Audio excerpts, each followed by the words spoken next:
So in this lecture, we are going to look at an emerging wireless transmission mechanism that bridges the asymmetry in power consumption between sensing, processing, and communication.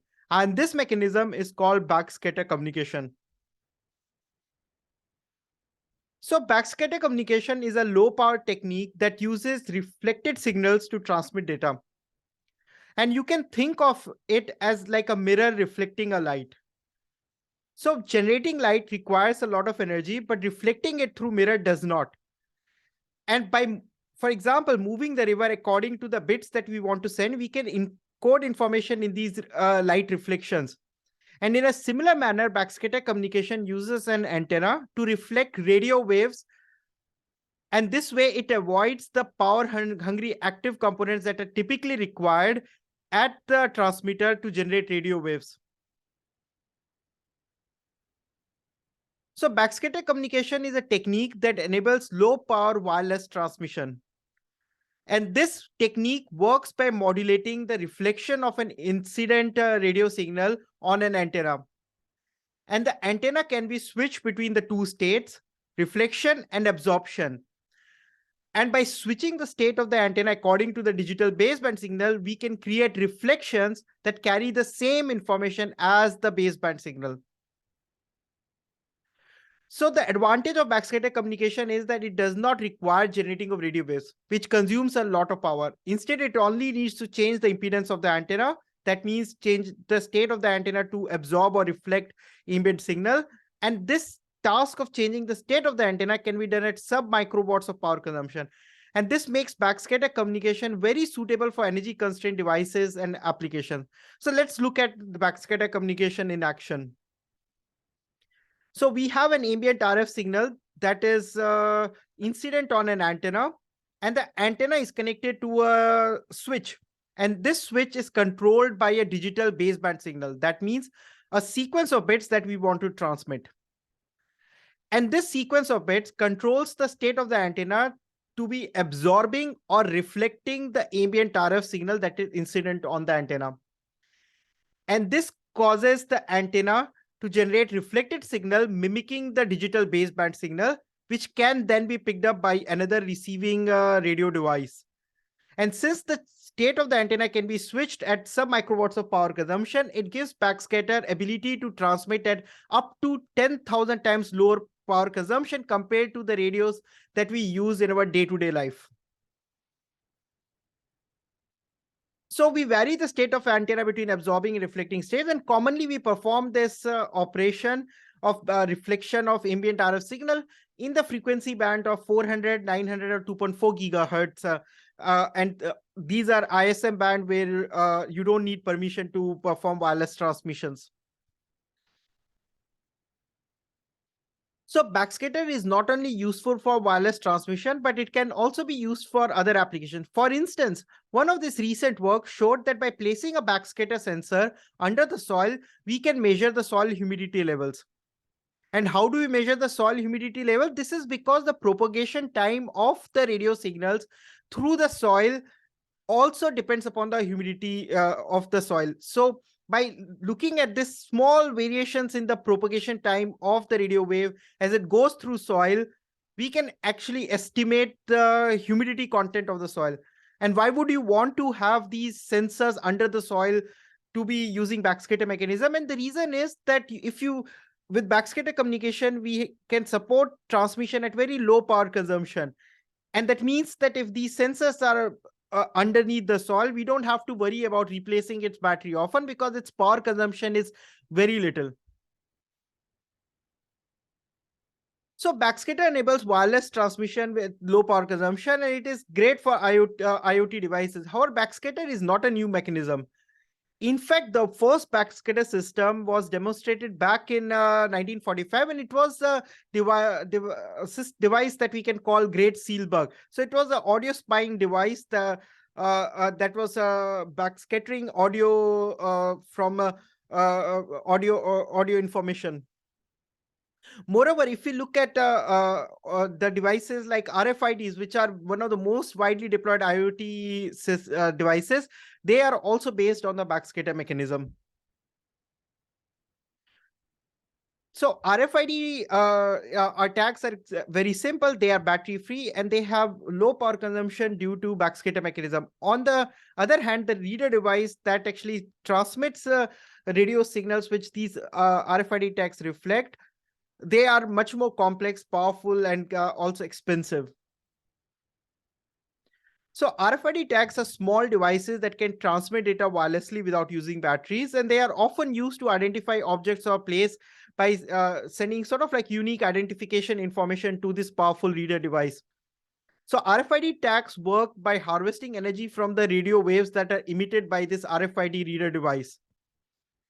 And they also reflect the signal to communicate this identification information. So RFID tags are in the sticker form factor similar to the one that we show on the slide. And it has a very small chip connected to this antenna that is reflecting and absorbing radio signals and also harvesting energy from these signals. And typically these RFID tags cost us few tens of cents, which makes them extremely inexpensive.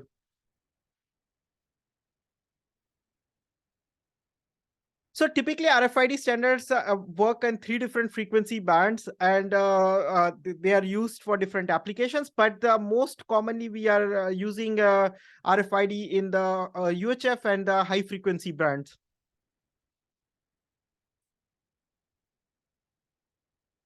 So what are some of the obstacles that prevent RFID from being widely deployed in IoT applications, other than the simple identification application that we have talked about? So RFID technology has limitations such as, for example, short range. For example, RFID tags typically can communicate only at a distance of few meters to up to 10 meter or tens of meter. The RFID readers that provide the signal, which is then reflected back, as well as it powers the RFID tags, they can be quite expensive. And these radio signals that are emitted by the RFID reader device that can also cause interference to the other wireless devices that are operating on the same spectrum. So over the past years, I have designed several communication systems to overcome some of these challenges with RFID and make the way for using backscatter communication in deployment of IoT devices.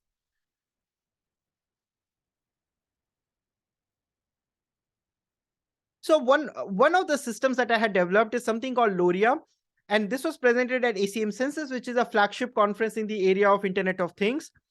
So the figure on the left shows the architecture of LoRea, and it consists of one or more wireless devices such as a Wi-Fi router, computer, or a smartphone that provides these radio signals, which are then reflected by a very low power backscatter tag. So I had designed this backscatter tag on the slide, which consumes just a peak power of about 70 microwatts to reflect these ambient radio signals and to enable low power communication.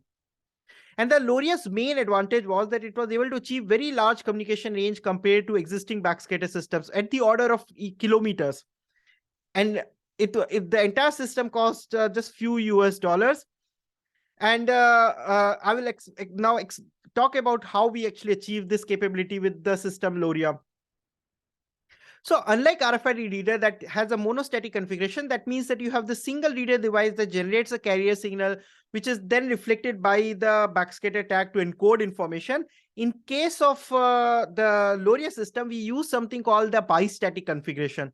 And it means that the carrier generation and the reception are separated to 2 separate devices that are physically separated over distances. And the bistatic configuration has this advantage that it reduces the interference from the radio signal to the weak backscattered signal that are generated by the tag. It also allows us to use these wireless devices that are all around us, such as a smartphone or a Wi-Fi router, as a source for radio waves, which can then be reflected by the backscatter tag. The second design element was that in LoRea, we kept the backscatter signal and the radio waves to be separated in frequency. That means that, for example, in the example that I have presented on the slide, we have the radio wave coming at the frequency of FC, and the backscatter tag reflects the signal with the information it wants to transmit at an offset of delta F from this incident radio wave. And this is an advantage that it reduces the self-interference or the interference from the carrier signal to the weak backscatter transmission.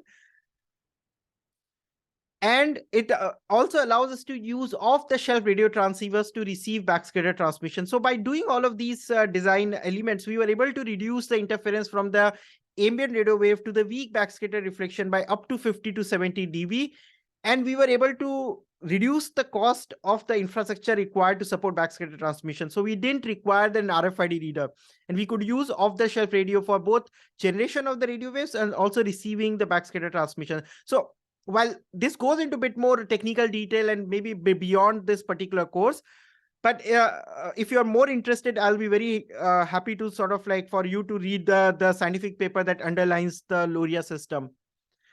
So in terms of the experiment, we did this experiment outdoors. So this is one of the experiments set up outdoors next to the river in Uppsala. So we had a backscatter tag with the calorimeter located by, and then here I am about a kilometer away from the setup, and we were able to communicate over kilometer by just reflecting or absorbing ambient radio signals by the backscatter mechanism. And in fact, we ran out of space while we was doing this experiment because we didn't anticipate the backscatter could achieve this communication range. So to find the maximum range of the system, we took the setup to an open space just outside the city, and we put the backscatter tag and the carrier emitting device on top of a small hill. And it was very challenging to do these experiments because we had to collect all these like link metrics and walk kilometers to sort of like get to know what's the wireless communication range. And we were at the end able to get to a range of 3.4 kilometers for the experiment setup. And by just reflecting or absorbing ambient signals, we were able to communicate to the distance of 3.4 kilometers. And this was remarkable for backscatter technology because it was till this point sort of like considered to be a low communication range technology. And we showed that it can achieve much higher transmission range. And it opened up the possibility of using backscatter communication on a large number of IoT devices. So here is a list of some of the systems that existed at the time when we were doing these experiments. And these were from other leading universities and other institutions. And we achieved significantly higher transmission range and opened the possibility of using backscatter for a wide range of IoT applications. So with LoRea, we were able to design a backscatter system that was able to overcome the range and cost limitation. And it dramatically reduced the cost and infrastructure required to support backscatter. So what's the consequence? So let's go back to this table that we had talked about earlier. So we had talked about that processing and sensing is a low power consuming operation. But wireless communication is much more power consuming. So for example, a typical current draw for a microcontroller or a sensor such as an accelerometer might just be few 10 to hundreds of microampere. And if you only power these components on a flexible battery or a coin cell, you can have these components or being powered for tens of hours on a flexible battery or on coin cell, even thousands of hours. And this is because their power consumption is so low. But in fact, if we operate a Wi-Fi or a Bluetooth transmitter, it is going to last only few minutes, tens of minutes to a few hours on a flexible battery, and about 240 hours in the case of a coin cell battery when you're operating Bluetooth transmitter. And in fact, only 16 hours when you're transmitting Wi-Fi through Wi-Fi radio. And the reason is that the wireless communication is a very power consuming task. And that limits the lifespan of a typical battery that is used in an IoT device. And what happens if we actually take the LoRea or any backscatter transmitter? Because of its low current consumption, its current consumption is actually similar to the sensors in some respect. We could actually have a flexible battery last for about 285 hours and a coin cell for about 6,800 hours. And thus, backscatter allows us to bridge this asymmetry between the sensing, communication, and processing. And some of the systems from other leading labs have also demonstrated that you can generate Wi-Fi, Bluetooth transmissions by just reflecting and absorbing ambient radio signals. So what's the consequence? So one of the consequences is that the backscatter actually allows us to even eliminate batteries from IoT devices. And or you can have them being extended in terms of how long they are going to last. And the reason is that we have, if we look at our environment, there are many sources of energy that we can harvest. For example, we can have a small solar cell and harvest light from light to power the IoT device, or we can have harvest energy from the waste heat in the environment using things like TG element. But the challenge is that many of these sources, you can harvest only small amount of energy from these sources, and typically this energy that is harvested is not sufficient to continuously power a wireless communication module. And with Backscatter, due to its low power consumption, now it's possible for us to have an IoT device to perform sensing, processing, and communication, and use these sources of energy that are present in the environment to power the IoT device, and which makes it possible to eliminate batteries, which is great because now you can have large number of IoT devices, even hundreds of million, that don't require batteries, and they're deployed in the environment and they're communicating by the Backscatter mechanism. So what's next? You can have devices being powered from ambient energy sources. And in fact, it has become a reality. There are startups that are trying to commercialize this technology, but there are even in terms of research, it's an active area to design IoT devices that are going to be lasting for a long period of time on batteries or even without batteries. And it's a very exciting time to be conducting research as well as from the industry perspective in this area. So with this, I would finish this lecture. Thank you.